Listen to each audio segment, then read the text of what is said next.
Bienvenue dans notre émission de podcast Voyage en expertise immobilière.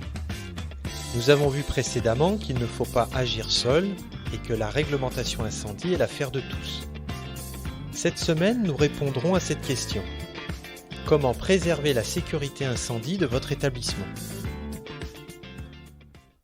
Votre établissement vient d'être livré ou peut-être est-il plus ancien. Cela ne change rien.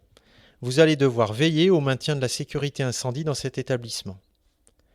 Deux facteurs principaux vont s'y opposer.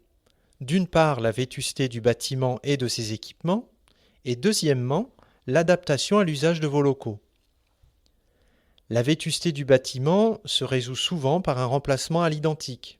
Dans ce cas, peu de risque de remettre en cause la sécurité incendie. Par contre, tout choix différent à l'identique devra susciter un questionnement sur le maintien des règles en matière de sécurité incendie. Il en est de même avec l'adaptation à l'usage. Là aussi, par définition, on change quelque chose. Donc, dans ces deux cas, on va s'assurer que les changements sont compatibles avec la réglementation. Pour cela, le plus simple est de faire appel à un professionnel. Un assistant maîtrise d'ouvrage, un architecte ou un bureau de contrôle sauront vous orienter et mettre en œuvre les actions nécessaires pour valider et réaliser ces modifications. Ils seront en capacité de vous aider à déclarer les changements que vous souhaitez réaliser. Pour cela, vous devez déposer auprès de votre mairie une demande d'autorisation de construire, d'aménager ou de modifier un établissement recevant du public.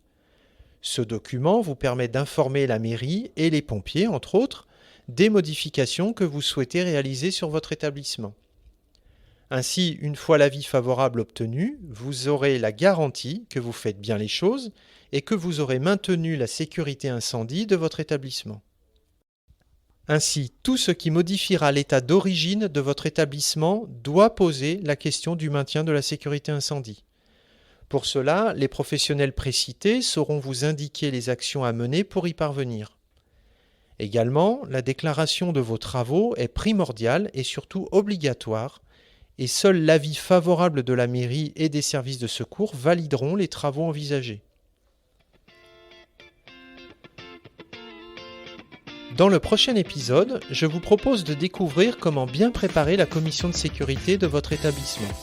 À bientôt!